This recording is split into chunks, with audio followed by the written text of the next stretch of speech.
हाँ नमस्कार बच्चियों, हमारा मैथिली शरण गुप्त चल रहे थे। आधुनिक कालीन कवि और आधुनिक काल में भी द्विवेदी काल के प्रमुख कवि हैं मैथिली शरण गुप्त। और मैथिली शरण गुप्त के बारे में हम पढ़ रहे थे। इनकी प्रसिद्धि का प्रमुख आधार रहा है इनकी रचना भारत भारती, जिसके बारे में हमने कल पढ़ा था। यानी भारत और भारती अर्थात भारत देश और भारतीय यानी भारत में रहने वाले नागरिक। और उन्होंने गुलामी में जी रहे भारतीय लोगों की मनोव्यथा का बड़ा मार्मिक वर्णन किया है। इनको राष्ट्र कवि की जो उपमा दी गई, राष्ट्र कवि की जो संज्ञा मिली इनको, इनकी रचना भारत भारती के कारण ही मिली। लेकिन इनकी प्रसिद्धि का प्रमुख जो आधार रहा है उनका साकेत महाकाव्य रहा है, जिसमें उन्होंने ब्राह्मणी उर्मिला की मनोदशा का बखूबी वर्णन किया है। तो मैथिली शरण गुप्त इनके बारे में पढ़ा, इनकी रचनाओं के बारे में पढ़ा हमने, इनके बारे में समझा। एक मिनट उधर बैठो आप। इनका जन्म 1886 चिरगांव झांसी में, मृत्यु इनकी 1964 ईस्वी। पहली लाइन रखिए कि राष्ट्र कवि मैथिली शरण गुप्त ने अपने काव्य में उपेक्षित नारी पात्रों के प्रति अपनी सहानुभूति व्यक्त की है।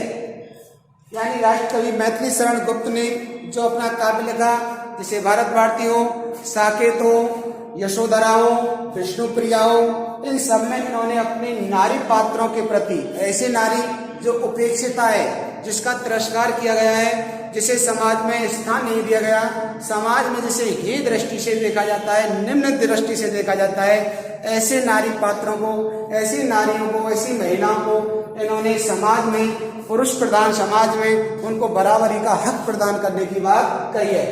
तो इन्होंने राष्ट्र कवि मैथिली शरण गुप्त ने राष्ट्र कवि की उपमा कैसे मिली है इनको, इनकी रचना भारत भारती के कारण।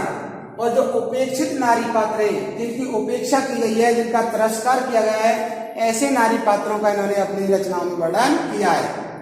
जैसे उर्मिला है, यशोधरा, विष्णुप्रिया जैसे नारी पात्रों को उन्होंने अमरत्व प्रदान किया है, अमरता प्रदान की है, अर्थात उन्हें अपनी रचनाओं के माध्यम से अमर बनाया है। इस प्रकार के नारी पात्रों का इन्होंने वर्णन किया है। यहाँ जो पढ़ेंगे हम, साकेत महाकाव्य में नवम सर्ग को इसकी आत्मा माना जाता है। यानी जो साकेत महाकाव्य है, इस साकेत महाकाव्य का जो 9वां जो सर्ग है, ये 9वां सर्ग साकेत महाकाव्य की आत्मा है। यानी जिस प्रकार से शरीर में आत्मा का महत्व होता है, आत्मा के बगैर इस शरीर का कोई महत्व नहीं होता, इसी प्रकार से इनका जो साकेत महाकाव्य है, वो साकेत काव्य आत्मा के रूप में काम करता है। अर्थात जब तक साकेत महाकाव्य में नवम सर्ग है, 9वां सर्ग है, तब तक ये प्रवाहमान है, तब तक ये जीवित है। इसके बगैर ये मृत प्राय हो जाएगा। जिसमें लक्ष्मण की पत्नी उर्मिला की विरह व्यथा का वर्णन किया गया है। इसमें लक्ष्मण की पत्नी यानी कि श्री रामचंद्र जी, सीता और लक्ष्मण, श्री राम को वनवास होता है, उनकी पत्नी सीता उनके साथ वनगमन करती है, साथ में भाई लक्ष्मण भी जाते हैं। लेकिन लक्ष्मण की पत्नी यशोधरा, वो उर्मिला, अपनी महलों में रहकर ही वन में, यानी जिस प्रकार से वन में जंगल में रहकर के श्री राम ने और लक्ष्मण ने इतने दुख नहीं पाए जितने कि इन्होंने महलों में रहकर के प्राप्त किए। यानी महलों को भी इन्होंने वन के समान बना दिया, इन्होंने वनवास बना दिया। अब देखो ये साकेत महाकाव्य है, नवम सर्ग है इसका। नवम सर्ग में ही कुछ पद है इनके। बेटा तुम ऐसा करो, बैठो, वीडियो में टाइम लगेगा, बताओ क्या काम है तुम्हारा?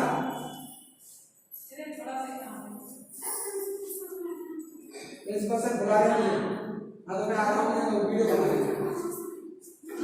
उसमें लिखवा दो तुम क्या नहीं। अब नंबर चेंज करा दिया, अब वो वहाँ पहले तो चेंज करा दिया तुमने।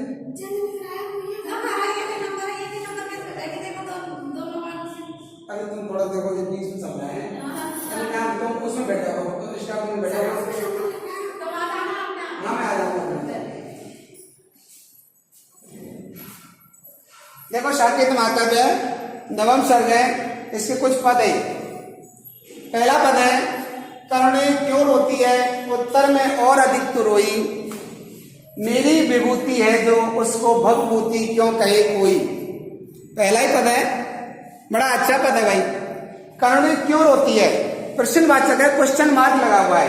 करुणे क्यों रोती है, उत्तर में और अधिक तू रोई। अरे मेरी विभूति है जो, उसको भवभूति क्यों कहे कोई। करुणे, करुणे माने दुख, जो मन का जो संताप है उसके बारे में यहाँ पर करेंगे। करुणे यानी करुणा, यानी जो दुख है। क्यों रोती है यानी तुम क्यों रोती हो। प्रश्नवाचक है, प्रश्न किया जा रहा है कि ये करुणा, करुणा माने होती है वैसे दूसरे के दुख को देख करके दुखी होना, दूसरे के दुख में भागीदार होना, दूसरे के दुख को अपना दुख समझना। तो हे करुणे, हे करुणा तू क्यों रोती है, अर्थात तू रो क्यों रही है। यहाँ पर उर्मिला की विरहता का वर्णन है कि हे उर्मिला तुम क्यों रो रही हो, तुम्हारे रोने का कारण क्या है। तुम्हारे प्रियतम, तुम्हारे पति छोड़ करके तुम्हें वनवासी हो गए हैं, जंगल में भ्रमण कर रहे हैं, अपना भाई के साथ में भ्रमण कर रहे हैं, अपना भ्राता धर्म निभा रहे हैं। तो ये करुणा तू क्यों रोती है, तेरे रोने का कारण क्या है। अरे तुझसे और ज्यादा भी बहुत से लोग करुणित हैं, तुझसे भी ज्यादा लोग दुखी हैं, वो तो रो ही नहीं रहे। कौन नहीं रो रहा देखो, उत्तर में और अधिक तू रोई। उत्तर, उत्तर यानी उत्तर रामचरित, रामचरित मानस में ही जो दे रखा है उत्तर रामचरित, उत्तर रामचरित में और अधिक तू रोई। अरे करुणा तू वहां तो और भी अधिक रोई है। और भी अधिक कैसे रोई, उत्तर रामचरित में यहाँ सीता माता का और उसके दो पुत्र लव और कुश का वर्णन है, जहां पर सीता वनवासी है और वनवासी होते हुए इसके दो पुत्र हैं और वो सीता का त्याग किया गया है। सीता का त्याग करने के कारण वो जंगल में रह रही है और जंगल में रहने के कारण उसके पति के छोड़ जाने के कारण वो और अधिक रो रही है। वो तो तुमसे भी ज्यादा रोती है, अर्थात वो तो तुमसे भी ज्यादा दुखी है, तुम क्यों रो रही हो। मेरी विभूति है जो मेरी विभूति है, विभूति माने संपदा, मेरे पास में जो भी दौलत है, जो भी संपदा है, विभूति है जो, उसको भवभूति क्यों कहे कोई। अरे जो मेरी विभूति है, जो मेरी संपदा है, जो मेरे पास की दौलत है, उसको भवभूति क्यों कहे कोई। उसको भवभूति माने संसार की भूति, संसार की संपदा, संसार का धन क्यों कहे कोई। अर्थात अरे यहाँ जो उर्मिला है, उर्मिला की विरहता का वर्णन है। उर्मिला बेचारी रो रही है, करुणित है, अपनी पुकार को किसी को नहीं सुना रही, वो अपने मन ही मन में घुटी जा रही है। तो यहाँ पर बताया गया कि भाई उर्मिला तू क्यों रो रही है। उत्तर रामचरित में तो माँ सीता भी तुमसे ज्यादा रोई थी, अर्थात उसका त्याग किया गया था। तो मैं तो अपने पति के आने की प्रतीक्षा है, तुम्हारे पति लौट करके आएंगे, लेकिन वहां तो सीता का कोई ये भी नहीं था कि वो मेरे पति लौट करके भी आएंगे। तो वो तो तुमसे भी ज्यादा रोई थी, तुम क्यों रो रही हो। अरे मेरी विभूति है जो, अरे ये मेरी संपदा है, ये खुद की संपदा है, इसको कोई भवभूति क्यों कहे, इसको कोई संसार की संपदा कैसे कह सकता है। अर्थात ये जो दुख है ये अपना स्वयं का दुख है, इसको कोई दूसरा नहीं बांट सकता, ये संसार की संपदा नहीं है, ये ऐसा नहीं है इस दुख को कोई दूसरा बांट सके।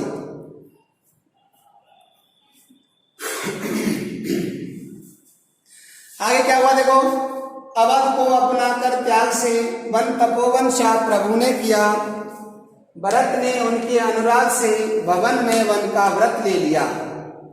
स्वामी सहित सीता ने नंदन माना शगन पानन भी, वन उर्मिला बधु ने किया उन्हीं के हितार्थ निज उपवन भी। अवध को अपना कर त्याग से वन तपोवन शाह प्रभु ने किया। अवध माने अयोध्या को, अपना करके यानी अयोध्या को पहले अपनाया, पहले अपना बनाया और त्याग से फिर उसका क्या कर दिया, त्याग भी कर दिया। वन तपोवन शाह प्रभु ने किया, और वन को जो वनवासी हुए थे उस समय उस जो जंगल था उसको कैसा बना दिया, तपोवन बना दिया, अर्थात उसे ऋषि भूमि बना दिया, वहां तप करने लगे। और प्रभु माने श्री राम ने, श्री राम ने उस वन को भी तपोवन बना दिया, अर्थात वहां भी चारों तरफ खुशी ही खुशी का माहौल हो गया।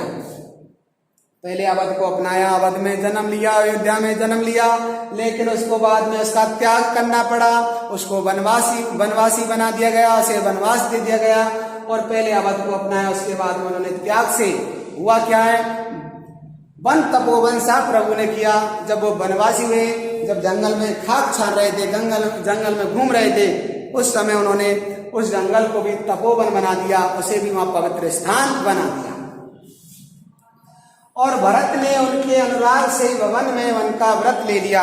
और जो भरत है उनके छोटे भाई भरत ने उनके अनुराग माने प्रेम से, श्री रामचंद्र जी के प्रेम से भरत ने भवन में वन का व्रत ले लिया और भवन में ही रह करके वन का सा व्रत ले लिया, अर्थात वो भवन में रहकर भी वनवासी हो गए।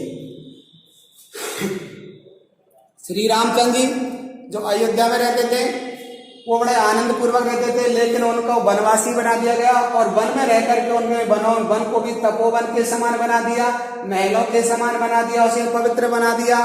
लेकिन उनके भाई भरत ने उनके अनुराग से यानी श्री राम के प्रेम से, श्री रामचंद्र जी के आशीर्वाद से, अपने बड़े भाई के आशीर्वाद से उन्होंने भवन में ही वन का व्रत ले लिया। वो भवन में रहते थे, वो वन में नहीं रहते थे। श्री राम को वनवास हुआ था, भरत को गद्दी मिली थी, राजगद्दी मिली थी, लेकिन उन्होंने राजगद्दी को हासिल नहीं किया, राजगद्दी पर नहीं विराजे और महलों में रहकर ही प्रजा की सेवा करते हुए उन्होंने उस महलों को भी वन के समान बना दिया। अर्थात उन्होंने सोचा जब मेरा भाई कष्ट पा रहा है जंगल में, ऐसा ही कष्ट उन्होंने महलों में रहकर भी पाया। तो भवन में वन का व्रत ले लिया, ऐसा उन्होंने व्रत ले लिया, ऐसी मन में उन्होंने प्रतिज्ञा ले ली, ऐसा मन में ठान लिया कि मुझे भी इस भवन में, चाहे मैं महलों में रहूं, लेकिन वनवासी जैसा जीवन व्यतीत किया। भरत ने स्वामी सहित सीता ने नंदन माना सघन कानन में। स्वामी के सहित कौन गई, उनकी पत्नी सीता, और स्वामी यानी श्री रामचंद्र के सहित माने साथ में उनकी पत्नी जो सीता थी, नंदन माना सघन कानन में। उन्होंने उन सघन माने घने, कानन माने जंगल को भी क्या बना दिया, नंदन वन बना दिया। नंदन वन बना दिया, इंद्र का वन, जहाँ इंद्र विहार करने जाते हैं, घूमने जाते हैं, रमण करने जाते हैं, ऐसा सीता ने उस जंगल को बना दिया, इंद्र के उपवन की तरह बना दिया, इंद्र के बगीचे की तरह बना दिया। स्वामी सहित सीता ने यानी अपने स्वामी, अपने पति श्री राम के साथ में रह करके सीता ने नंदन माना सघन कानन भी, जो सघन माने जो घना, कानन माने जंगल था, उसको नंदन वन बना दिया। उसे भी इंद्र के समान, इंद्र के उपवन के समान, इंद्र के वाटिका के समान, इंद्र के बगीचे की तरह बना दिया। अर्थात चारों तरफ वहां सुख समृद्धि थी। वन उर्मिला वधु ने किया उन्हीं के हितार्थ निचो वन भी। और वन उर्मिला वधु, जो उर्मिला जो वधु है लक्ष्मण की, वो वन में नहीं है, वो जंगल में नहीं है, लेकिन किया उन्हीं के हितार्थ निज उपवन भी। तो निज माने स्वयं का जो उपवन था, जो उनका बगीचा था, जहां वो रहती थी, उसको वन के समान बना दिया। अर्थात वो भले ही उनका बगीचा सुख समृद्धि से पूर्ण हो, सभी प्रकार की खुशियां वहां पर हो, लेकिन उर्मिला जिस उपवन में, बगीचे में रहती थी, उसको उन्होंने जंगल के समान बना दिया। अर्थात उनकी अनुपस्थिति में, अपने प्रियतम की अनुपस्थिति में उन्होंने अपने उपवन को भी वन के समान बना दिया। आगे क्या हुआ,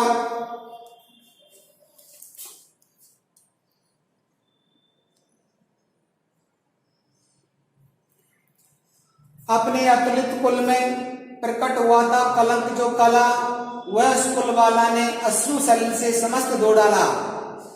अपने अतुलित कुल में, अतुलित जिसकी तुलना ना की जा सके, जो सबसे श्रेष्ठ हो, जिसकी बराबरी का कोई ना हो, अपने अतुलित कुल, ऐसा कुल श्री रामचंद्र जी का जो रघुकुल था, वो अतुलित कुल था, जिसकी किसी दूसरे कुल से, दूसरे खानदान से, दूसरे परिवार से तुलना नहीं की जा सकती।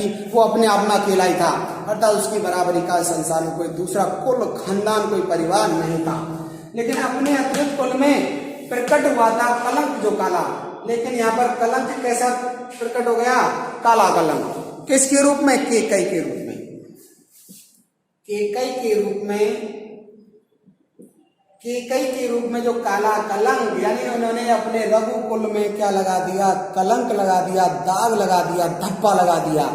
ऐसा अतुलित कुल जिसकी किसी से तुलना नहीं की जा सकती, लेकिन कलंक किसके रूप में पैदा हुआ, केकई के रूप में पैदा हुआ। और ऐसा ऐसा काला कलंक लगाया जो अब तक चला रहा है, जो मरते दम तक चलेगा, जो जब तक सृष्टि रहेगी तब तक वो कलंक चलता ही चला जाएगा, वो मिटाई नहीं मिटेगा। ऐसे अतुलित कुल में दाग लगाने वाला, धब्बा लगाने वाली कौन पैदा हुई? केकई। फिर क्या हुआ? वो उस कुल वाला ने, लेकिन उस कुल वाला यानी कुल वाला, कुल की जो स्त्री थी, जो अच्छी स्त्री है, जो नम्र है, जिनका व्यवहार जो गुणवान है, और वो कौन है यहाँ पर? कुल वाला उर्मिला। अश्रु सलिल से समस्त धो डाला, अपने अश्रु सलिल, आंसुओं का जो सलिल है, आंसुओं की जो बूंदे अर्थात आंखों में जो आंसू आए हुए समस्त धो डाला, उस कलंक को धो डाला, उस कलंक को मिटा डाला।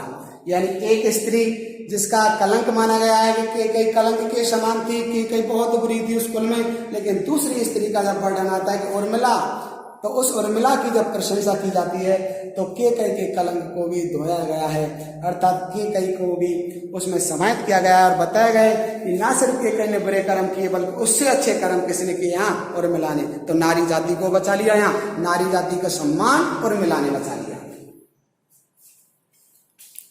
अब क्या हुआ देखो, भूल अवधि सुध प्रिय से कहती जगती हुई कभी आओ, किंतु कभी सोती तो उठती वह चौक बोल कर जाओ।